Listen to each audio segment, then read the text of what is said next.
नमस्कार दोस्तों, आज बात करेंगे विनेश फोगाट के बारे में। हरियाणा के एक छोटे से गांव से जहां पर्दा प्रथा आज भी चलती है, यहां से निकलकर इनके जीवन के सबसे हसीन पल जो पेरिस ओलंपिक तक के सफ़र की कहानी जानेंगे।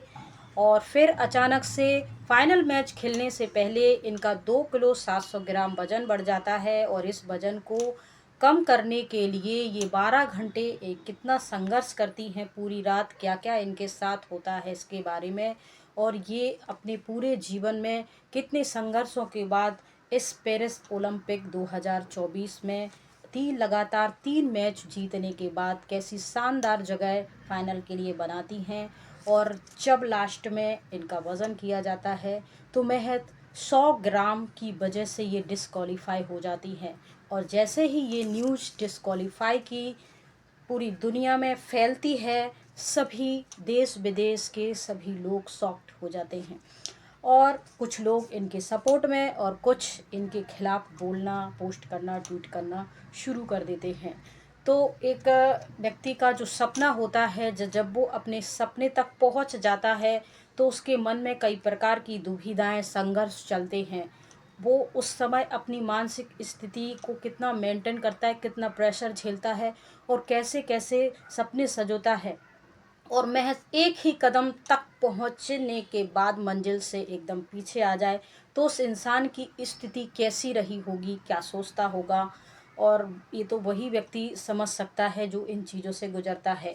बात सिर्फ खेल या ओलंपिक की नहीं है, बात संघर्ष में कम कर कामयाब होने की है। और उन सभी व्यक्ति, गर्ल्स, बॉयज़, लेडीज़, जेंट्स, जो भी अपने जीवन में किसी लक्ष्य को लेकर जी जान रात दिन मेहनत कर रहे हैं और उसके बाद पूरी मेहनत होने के बाद, सब कुछ ठीक ठाक होने के बाद, जब वो अपनी मंजिल तक बिल्कुल करीब पहुंच जाते हैं और महज चंद मिनट या कुछ ही घंटों बाद उनको डिस्क्वालीफाई कर जाता है किसी न किसी वजह से, तो उनके जीवन में उस समय क्या स्थिति उन पर होती है, क्या उनकी परेशानी होती है, दुविधाएं होती हैं, कैसे वो अपने मानसिक सामाजिक तनाव को मेंटेन करते हैं और किस तरीके से। तो ये पूरी विनेश फोगाट की कहानी आज इनके बारे में हम जानेंगे। 50 केजी फ्री स्टाइल रेसलिंग में लगातार 3 मैच जीतने के बाद फाइनल में शानदार जगह ये बना लेती हैं। और 6 अगस्त 2024 को पेरिस ओलंपिक 2024 की ये जो प्रतियोगिताएं होती हैं, इनमें ये लगातार 3 मैच जीत लेती हैं।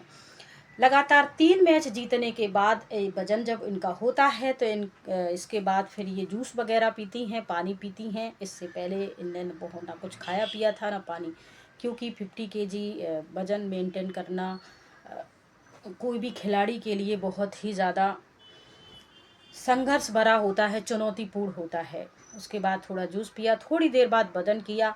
इसके दूसरे दिन सुबह 7:30 बजे इनका 50 केजी वज़न होना था। थोड़ा रेस्ट करा, थोड़ा खाया पिया, खाया कुछ नहीं, जूस वगैरह पिया था, पानी पिया था। इसके बाद फिर इनका वेट जो हुआ तो अचानक से इनका वेट 2 किलो 700 ग्राम ज़्यादा पाया गया। इनको रात भर 12 घंटे में ये वज़न ख़त्म करना है, कम करके अंडर 50 या 50 में लाना है। इसके बाद इनका 7 और 8 अगस्त की रात 12 बजे एक फ़ाइनल मैच होना था अमेरिकी की एक खिलाड़ी के साथ, खिलाड़ी नहीं, पहलवान के साथ। तो इन्होंने पूरी रात क्या क्या संघर्ष किया, कितनी मेहनत की। इनके कोच ने सुबह ही एक पोस्ट डाली थी जिसमें बताया था कि जो विनेश हैं, इन्होंने रात भर रस्सी कूदी, मेहनत करी, बहुत कुछ भी खाया पिया नहीं, बहुत ज़्यादा इधर उधर दौड़ी, साइकिलिंग करी, अपना ब्लड भी बहाया। और फिर लास्ट में जब थोड़ा सा वजन धीरे धीरे तोलते गए, करते गए, फिर लास्ट में बाल काटे, नाखून काटे और ये बीच में बेहोश भी 1-2 बार हो गई। फिर इनको होश में लाया गया, होश में आते ही फिर से ये लग गई। कितनी मेहनत इन्होंने सारी रात करी। और इसके बाद 7 बजे फिर वज़न करा तो 100 ग्राम था। और उसके बाद आधा घंटा एक दिन पहले मिलता है, यानी मैच फाइनल, क्वार्टर फाइनल और सेमीफाइनल के पहले आधा घंटा का समय मिलता है। और फाइनल जब खेलना होता है तो उसमें सिर्फ 15 मिनट दिए जाते हैं आपका 50 ग्राम 100 ग्राम जो भी वज़न उसमें करने के लिए। तो 7:15 बजे इनका वज़न 50 किलो 100 ग्राम था। अब 15 मिनट में इनको 100 ग्राम वज़न करना था, जो कि ये बहुत पुरानी पहलवान रही हैं। इन्होंने अभी तक जो कुश्ती की थी वो 53 केजी में की थी। अभी ये पहली इनकी थी 50 केजी की, जो इन्होंने काफ़ी मेहनत के बाद बहुत अच्छा शानदार प्रदर्शन यहाँ किया था। इसके बाद ये समझ गई थी कि क्या होने वाला है, सारे रूल्स इनको मालूम थे और ये बेहोश हो जाती हैं।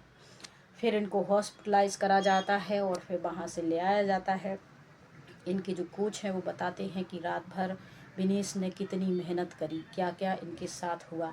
मुझे तो लग रहा था विनेश अंदर से टूट ना जाए, डिप्रेस ना हो जाए, कुछ हो ना जाए, लेकिन विनेश जैसे ही हॉस्पिटल में होश में आती हैं, बाहर आती हैं, हम सबसे मिलती हैं, तो मुझे बहुत आश्चर्य हो रहा था विनेश की मोटिवेट बातें सुनकर। वो बता रही थी कि मैं डिस्क्वालीफाई हो गई तो कोई बात नहीं, लेकिन मैंने विश्व चैम्पियन जो थी जापान की यू सुसाकी, उस महिला को हरा दिया है और विश्व चैंपियन महिला को हराने का जो खिताब है अपने नाम कर लिया है। हार जीत खेल में लगी रहती है, इस तो ये कोई बड़ी बात नहीं है। और मैंने अभी तक जो मेहनत की है उसमें मैंने बहुत सारी कामयाबी देखी, बहुत कुछ हिम्मत मैंने जुटाई है इसके लिए। और फिर उन्होंने एक ट्वीट किया था कि कुश्ती जीत गई, मैं हार गई माँ, अब और नहीं होता, अलविदा कुश्ती करके उन्होंने इस प्रकार की भावुक पोस्ट करी।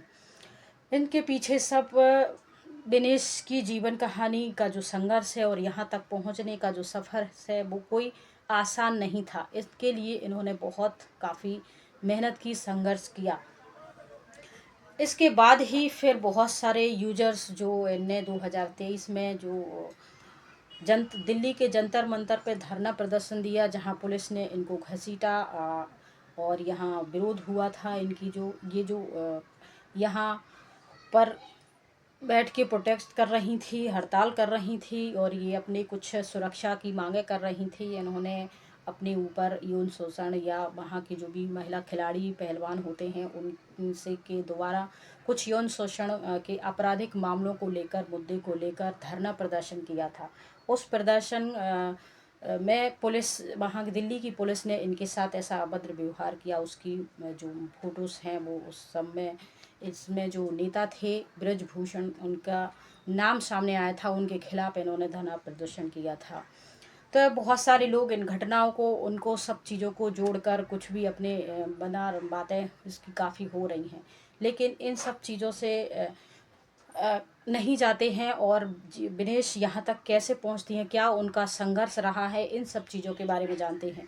ये सब बातें बताने का मात्र यही एक उद्देश्य है कि हम अपने जीवन में छोटी छोटी बातों में, छोटे लोगों के, समाज के, इसके उसके डर से, अपनी खुद शारीरिक मानसिक परेशानी की वजह से अपने जीवन में संघर्ष करना बंद कर देते हैं।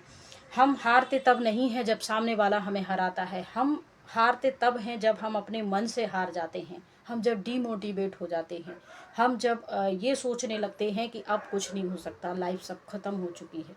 लेकिन विनेश ने ऐसा कुछ नहीं किया। हरियाणा के छोटे से गांव में इनका जन्म 1994 में हुआ था। महज 9 साल की थी तब इनके पिताजी का देहांत हो गया था। पिता का साया भी सर से उठ गया था।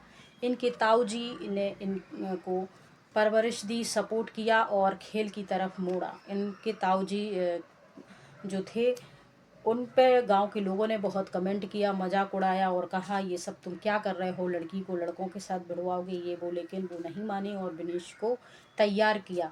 इसके बाद विनेश का संघर्ष शुरू हुआ। कई चुनौतियों को पार करते हुए विनेश अपने जीवन में कोई भी मैच हारी नहीं। एक मैच हार गई थी, उस टाइम वो काफ़ी ज़्यादा, उनको बुखार वगैरह आ गया था और ठीक से वो खा नहीं पाई थी, रूटीन मेंटेन नहीं कर पाई थी और उसी तबीयत उनकी अचानक से ख़राब होती है और वो अपने आप को संभाल नहीं पाती हैं और इस स्थिति में वो हार गई थी। इस हार के बाद ही लोगों ने कमेंट करना शुरू कर दिए उल्टे सीधे और उनको बहुत सारी ऐसी बातें सुनाई जिससे उनका मनोबल जो पूरी तरह से टूट जाए, लेकिन उनका मनोबल नहीं टूटा। उन्होंने अपनी स्थिति सब कुछ स्पष्ट लिख के दी और बताया कि मेरे अपनी हार का अभी तक दुख भी नहीं कर पाई, मलाल भी नहीं कर पाई और लोग खंजर लेके खड़े हो गए। आप चाहे कितनी भी अच्छे काम करें, लोग तारीफ में कंजूसी कर सकते हैं, लेकिन अगर आप एक गलती कर देंगे तो लोग बुराई करने में कोई कंजूसी नहीं करेंगे, भर भर के करेंगे। आपके आसपास इर्द गिर्द घूमने वाले लोग भी भरपूर आपका तमाशा बनाएंगे, मजाक बनाएंगे। इसके लिए वो बिल्कुल भी पीछे नहीं हटेंगे। तो ये पूरी जो इनकी फिर ये तीनों मैच जीत जाती हैं। और विनेश कैसे संघर्ष करके फिर यहाँ एशियन चैम्पियन भी ये रह चुकी हैं, और विश्व एशियन चैम्पियन में भी इन्होंने अपनी काफ़ी अच्छी जगह बनाई। तो ये जो विनेश की जीवन कहानी है ये बहुत ज़्यादा हम लोगों को मोटिवेट करती है, इंस्पायर करती है। और आपका इस के बारे में क्या ख्याल है, क्या कहना चाहते हैं, तो कमेंट बॉक्स में ज़रूर बताइएगा। जय हिंद, जय भारत।